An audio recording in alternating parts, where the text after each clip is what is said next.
ಉಡುಪಿ ಆದರ್ಶ ಆಸ್ಪತ್ರೆಯಲ್ಲಿ ನೂತನ ಕ್ಯಾನ್ಸರ್ ಹಾಗೂ ತೆರೆದ ಹೃದಯದ ಶಸ್ತ್ರಚಿಕಿತ್ಸಾ ವಿಭಾಗದ ಉದ್ಘಾಟನೆ ಕಾರ್ಯಕ್ರಮ ನಡೆಯಿತು. ಅದಮಾರು ಮಠದ ಹಿರಿಯ ಯತಿ ಶ್ರೀ ವಿಶ್ವಪ್ರಿಯ ತೀರ್ಥ ಸ್ವಾಮೀಜಿ ಆಶೀರ್ವಚನ ನೀಡಿ, ಪ್ರತಿಯೊಂದು ರೋಗಕ್ಕೂ ಮೂಲ ಕಾರಣ ಅಜೀರ್ಣ, ಮಾನಸಿಕ ಕಾಯಿಲೆಗಳಿಗೂ ಇದೇ ಕಾರಣವಾಗಿದೆ. ನಾವು ಸೇವಿಸುವ ಆಹಾರವನ್ನು ಹಿಡಿತದಲ್ಲಿ ಇಟ್ಟುಕೊಂಡ್ರೆ ಯಾವುದೇ ರೋಗಗಳು ಬರುವುದಿಲ್ಲ ಎಂದು ಹೇಳಿದರು. ಅದಮಾರು ಮಠದ ಕಿರಿಯ ಯತಿ ಶ್ರೀ ಈಶಪ್ರಿಯ ತೀರ್ಥ ಸ್ವಾಮೀಜಿ ಆಶೀರ್ವಚನ ನೀಡಿದರು. ಕಾರ್ಡಿಯೋಥೊರಾಸಿಕ್ ಮತ್ತು ವಾಸ್ಕ್ಯುಲರ್ ಶಸ್ತ್ರಚಿಕಿತ್ಸಕ ಡಾಕ್ಟರ್ ಗುರುಪ್ರಸಾದ್ ಡಿ ಮಾತನಾಡಿ, ಆಸ್ಪತ್ರೆಯಲ್ಲಿ ಹೃದಯದ ತುರ್ತು ಮತ್ತು ನಿರ್ದಿಷ್ಟ ಶಸ್ತ್ರಚಿಕಿತ್ಸೆಯನ್ನು ಆರಂಭಿಸಲಾಗಿದ್ದು, ಮುಂದೆ ಬೈಪಾಸ್ ಸರ್ಜರಿ ಹಾಗೂ ಕಪಾಟು ಬದಲಾವಣೆ ಸೇರಿದಂತೆ ಅತ್ಯಾಧುನಿಕ ಚಿಕಿತ್ಸೆಯನ್ನು ಆರಂಭಿಸಲು ಉದ್ದೇಶಿಸಲಾಗಿದೆ ಎಂದು ತಿಳಿಸಿದರು. ಕ್ಯಾನ್ಸರ್ ಶಸ್ತ್ರಚಿಕಿತ್ಸಕ ಡಾಕ್ಟರ್ ಅನಂತ್ ಎಸ್ ಮಠದ್, ತಜ್ಞ ವೈದ್ಯ ಡಾಕ್ಟರ್ ಸುಖೇನ್ ಶೆಟ್ಟಿ, ಹೃದ್ರೋಗ ತಜ್ಞರಾದ ಡಾಕ್ಟರ್ ಶ್ರೀಕಾಂತ್ ಕೃಷ್ಣ, ಡಾಕ್ಟರ್ ವಿಶ್ವಕುಮಾರ್, ಆಸ್ಪತ್ರೆಯ ಮುಖ್ಯ ಕಾರ್ಯನಿರ್ವಹಣಾಧಿಕಾರಿ ವಿಮಲಾ ಚಂದ್ರಶೇಖರ್ ಉಪಸ್ಥಿತರಿದ್ದರು. ಆಸ್ಪತ್ರೆಯ ವೈದ್ಯಕೀಯ ನಿರ್ದೇಶಕ ಹಾಗೂ ಹಿರಿಯ ವೈದ್ಯಕೀಯ ತಜ್ಞ ಡಾಕ್ಟರ್ ಜಿಎಸ್ ಚಂದ್ರಶೇಖರ್ ಸ್ವಾಗತಿಸಿ ಪ್ರಾಸ್ತಾವಿಕವಾಗಿ ಮಾತನಾಡಿದರು. ಆದರ್ಶ ಆಸ್ಪತ್ರೆಯ ನಿರ್ದೇಶಕ ಮತ್ತು ಹೃದ್ರೋಗ ತಜ್ಞ ಡಾಕ್ಟರ್ ಸುಹಾಸ್ ಜೆಸಿ ಆಸ್ಪತ್ರೆಯ ಮುಂದಿನ ಯೋಜನೆಗಳ ಕುರಿತು ಮಾಹಿತಿ ನೀಡಿದರು.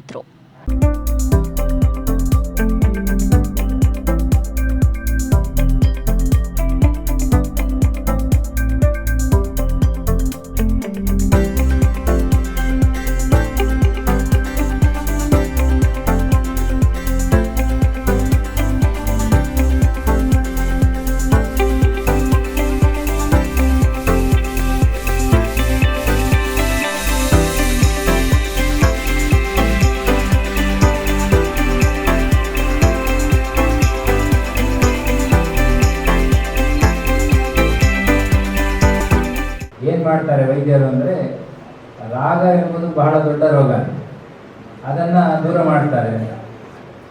ಪ್ರಾಯ ವೈದ್ಯರ ಹತ್ರ ಬಂದವರಿಗೆಲ್ಲ ಗೊತ್ತಿರ್ತದೆ, ಇದು ಪಥ್ಯ ಮಾಡಬೇಕು, ಇಷ್ಟು ದಿನ ಇದು ತಿನ್ನಬೇಡಿ, ಅದು ತಿನ್ನಬೇಡಿ ಅಂತ. ಆದರೆ ಈಗ ಕಾಲ ಬದಲಾಗಿದೆ. ಈಗ ಟೆಕ್ನಾಲಜಿ ಎಷ್ಟು ಮುಂದೆ ಬಂದಿದೆ ಅಂದರೆ, ಈಗಾಗಲೇ ಗುರುಪ್ರಸಾದ್ ಅವರು, ಸುಹಾಸ್ ಅವರು, ಹಾಗೆ ಚಂದ್ರಶೇಖರ್ ಅವರು ಹೇಳಿದರು, 2 ದಿನದಲ್ಲೇ ಅವರು ನಡಿಲಿಕ್ಕೆ ಶುರು ಮಾಡ್ಬೋದು ಅಂತ. ಆದರೆ ಆ 2 ದಿನ ಅನ್ನೋದು ಪಥ್ಯ ಇರ್ತದೆ, ಇಷ್ಟೇ ಹೀಗೆ ತಗೊಳ್ಬೇಕು ಹೀಗೆ ಅಂತ. ಮತ್ತೆ ಹಿಂದಿನ ಕಾಲದ ವೈದ್ಯರು ಆಗಿದ್ದರಂತೆ, ಅವರಿಗೆ ಯಾವತ್ತೂ ಇನ್ನು ಕಾಯಿಲೆಯೇ ಬರದಂತೆ ಮಾಡ್ತಿದ್ರು ಅಂತ. ಅಂದರೆ ಆ ಯಾವುದು ಮೂಲವೋ ಕಾಯಿಲೆಗೆ, ಯಾವುದು ಮೂಲ ಅಂದರೆ ನಮ್ಮ ಔತ್ಸುಕ್ಯ, ಮೋಹ, ಇದೆಲ್ಲ ಕಾಯಿಲೆಗೆ ಮೂಲ, ಅದನ್ನೇ ತೆಗಿತಿದ್ರು ಅಂತ. ಹಾಗಾಗಿ ಇದು ಒಬ್ಬ ಆಸ್ಪತ್ರೆಗೆ ಬಂದ ಅಂತಂದರೆ ಅವನ ಜೀವನದಲ್ಲಿ ತುಂಬ ವಿಷಯಗಳನ್ನು ಕಲಿತಾನೆ.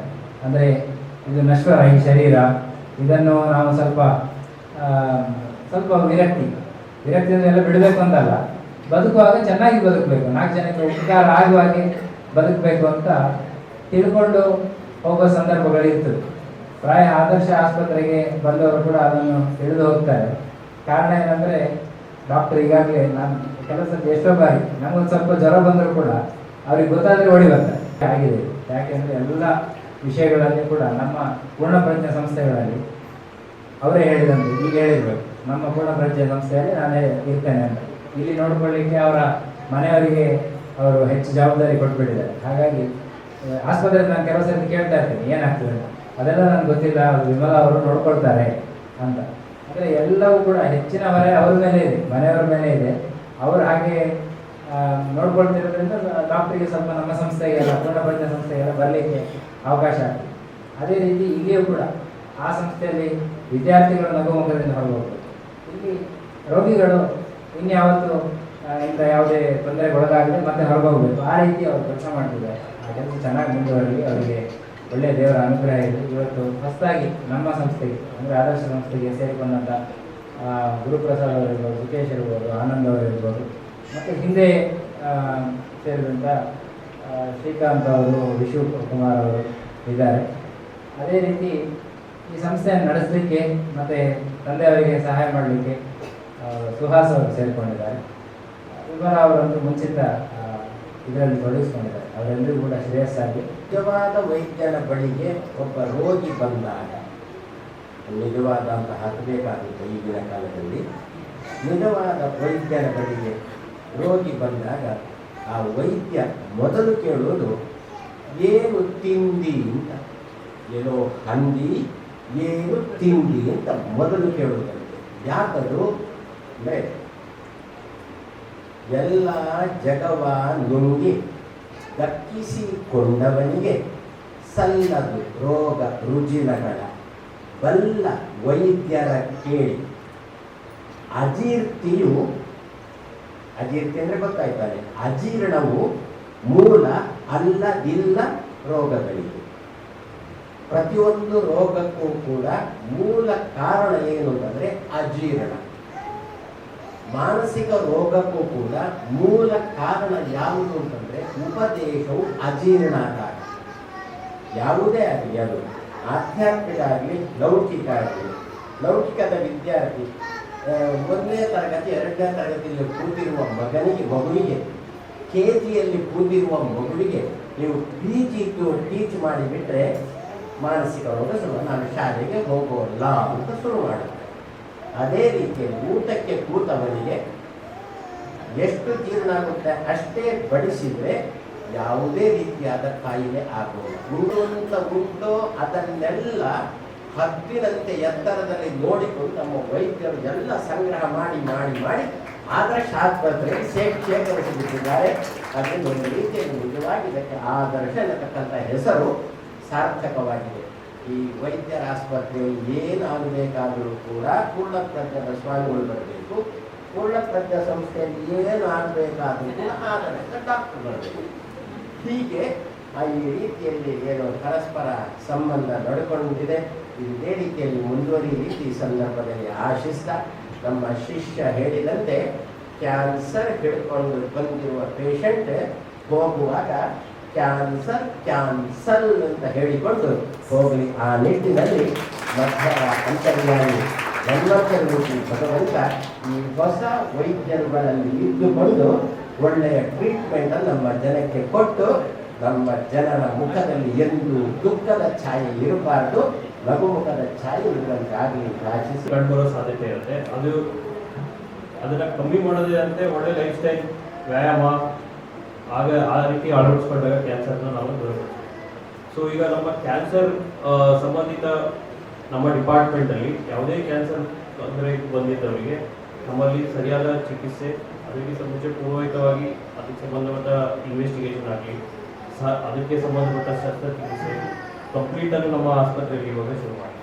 ಇದು ಒಂದು ಗುಣಲಕ್ಷಣಗಳು, ಕ್ಯಾನ್ಸರ್ಗೆ ಗುಣಲಕ್ಷಣಗಳು ಆಯಾ ಅಂಗಗಳಿಗೆ ಸಂಬಂಧಪಟ್ಟಂಗೆ ಕಂಡುಬರುತ್ತದೆ. ಅದಕ್ಕೆ ಸಂಬಂಧಪಟ್ಟ ಚಿಕಿತ್ಸೆ ಕೊಡಲಾಗುತ್ತೆ. ಆದರೆ ಕೆಲವೊಮ್ಮೆ ಏನಾಗ್ತದೆ ಈ ಕ್ಯಾನ್ಸರ್ ಅಲ್ಲಿ ಡಿಟೆಕ್ಷನ್ ಕೂಡ ನಾವು ಮಾಡಬಹುದು. ಕ್ಯಾನ್ಸರ್ ಬರೋಕ್ಕಿಂತ ಮುಂಚೆನೆ ಕೆಲವೊಂದು ಅಂಗಾಂಗಗಳಲ್ಲಿ ಅದೇ ಆದ ಒಂದು ಪರೀಕ್ಷೆ ಮಾಡಿಸಿ ಕ್ಯಾನ್ಸರ್ ಬರೋಕ್ಕೆ ಪೂರ್ವದ ಸ್ಥಿತಿಯನ್ನು ಕಂಡುಹಿಡಿದು ಅದಕ್ಕೆ ಕರೆಕ್ಟಾದ ಸರ್ಜರಿ ಮಾಡೋದ್ರಲ್ಲಿ ನಾವು ಕ್ಯಾನ್ಸರನ್ನು ಗುಣ ಮಾಡ್ತೀವಿ. ಸೊ ಈ ನಿರ್ದಿಷ್ಟದಲ್ಲಿ ನಮ್ಮ ಕ್ಯಾನ್ಸರ್ ಈ ಆದೇಶ ಆಸ್ಪತ್ರೆಯಲ್ಲಿ ಕ್ಯಾನ್ಸರ್ ಸರ್ಜರಿ ಡಿಪಾರ್ಟ್ಮೆಂಟ್ ಈ ಎಲ್ಲ ಥರದ ಬೇಸಿಕ್ ಹಿಡಿದು ಅಡ್ವಾನ್ಸ್ ಕಾಂಪ್ಲೆಕ್ಸ್ ಸರ್ಜರೀಸ್ ಕೂಡ ನಾವಿಲ್ಲಿ ಮಾಡಲಾಗ್ತದೆ. ಸೊ ಈಗ ನಮ್ಮ ಡಿಪಾರ್ಟ್ಮೆಂಟ್ ಶುರುವಾಗಿ ಆಲ್ಮೋಸ್ಟ್ 1 ತಿಂಗಳಾಯಿತು. ಒಂದು ತಿಂಗಳಲ್ಲಿ ನಾವು ಆಲ್ಮೋಸ್ಟ್ 5 ಕಾಂಪ್ಲೆಕ್ಸ್ ಸರ್ಜರೀಸ್ನ ನಾವು ಇಲ್ಲಿ ಮಾಡಿದ್ದೇವೆ, ಇನ್ಕ್ಲೂಡಿಂಗ್ ಲ್ಯಾಪ್ರೋಸ್ಕೋಪಿ. ಸೊ ಹಾಗಾಗಿ ಇನ್ಮೇಲಿಂದ ಕ್ಯಾನ್ಸರ್ನ ಸಂಬಂಧಪಟ್ಟ ಚಿಕಿತ್ಸೆ, ಅದಕ್ಕೆ ಸಂಬಂಧಪಟ್ಟ ರೋಗಿಯ ಅದರ ಸಲಹೆ ಎಲ್ಲರೂ ನಾವು ನಮ್ಮ ಸಂಸ್ಥೆಯಿಂದ ಅದು ನಮ್ಮ ಡಿಪಾರ್ಟ್ಮೆಂಟಿಂದ ಕೊಡ್ತೀವಿ.